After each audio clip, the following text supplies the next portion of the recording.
Alors justement, Alix, vous avez rencontré un photographe qui essaie d'immortaliser le monde aujourd'hui. Il a suivi un peu ce schéma-là, finalement. Oui, et pour cela, en fait, il a voyagé partout dans le monde de 2005 à 2019. Vous le connaissez très bien.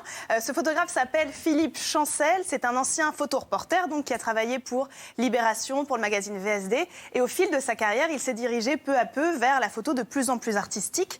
Et aujourd'hui, il évoque les grandes problématiques du monde à travers des photos très esthétiques, parfois un peu inquiétantes. Et on l'a suivi avec Louis Sibyl. Au Grand Palais, pour la Foire internationale de la photographie, On la pose en hauteur, non? C'est mieux, non? Philippe Chancel installe ses meilleures photos. L'exposition DataZone est le résultat de 15 années à parcourir le monde. Ce cliché est l'un de ses plus connus. Alors cette photo-là, c'est durant les cérémonies pour marquer en fait la naissance, le 100e anniversaire de la naissance du grand-père de la dynastie en Corée du Nord, c'est-à-dire Kim Il-sung, qui est né un 15 avril. Et tous les caciques du régime, aussi bien les militaires que les civils sont là, sont présents. Et d'un seul coup, je vois dans ces gradins cette espèce de collage invraisemblable, ce copier-coller entre ces rangs de militaires et ces rangs de civils. En Corée du Nord, à Kaboul ou à Marseille, le photographe capture la beauté d'un monde fragile. Parfois, ces clichés semblent irréels, comme cette tour à Astana, capitale du Kazakhstan. On ne sait pas où on est finalement, on ne sait pas si on est dans un univers de science-fiction ou dans une réalité. On est à la croisée de la Corée du Nord et des Émirats Arabes Unis, dans une image dont les couleurs sont assez froides comme ça, presque sidérales un peu comme ça. Donc c'est une image qui est à la fois séduisante et chargée d'effroi. C'est tous les ingrédients que j'aime mettre dans mon travail, quoi. Voilà. Cherchez le beau partout, même dans les quartiers qui souffrent. Aujourd'hui, le shooting est à Clichy-sous-Bois, en Seine-Saint-Denis. Cette façade-là, je ne l'avais pas faite. Elle est vraiment bien.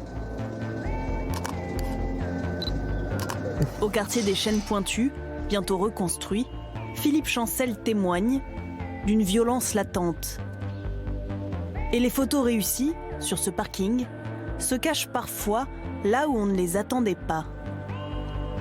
Celle-là, par exemple, c'est un truc assez curieux parce qu'on a l'impression... c'est comme une grève, ça, c'est comme une tombe ici. Voilà, ça c'est le genre de choses que je n'ai pas vu tout à l'heure et que je vois d'un seul coup maintenant, quoi. Mon travail, à travers DataZone, consiste à aborder d'autres rives, désarmer cette violence par une approche beaucoup plus douce, beaucoup plus picturale, beaucoup plus artistique, mais justement qui parle aussi des émotions, mais différemment.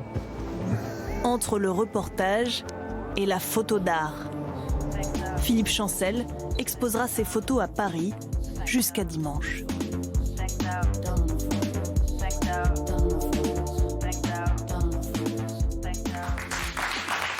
C'est beau, hein.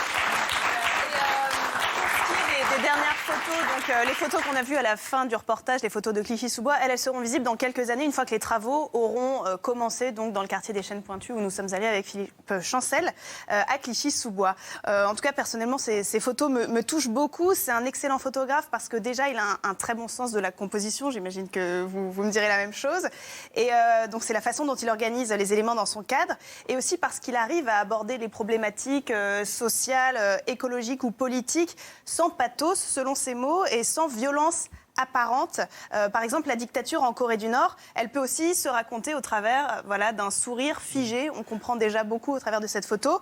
La tension à Kaboul, il arrive à la montrer avec 2 militaires seulement qui gardent un bâtiment. Et c'est assez pour qu'on saisisse tout l'enjeu géopolitique. Donc voilà, ce sont des photos que je trouve très simples, sincères, magnifiques. Je vous conseille vraiment d'aller les voir.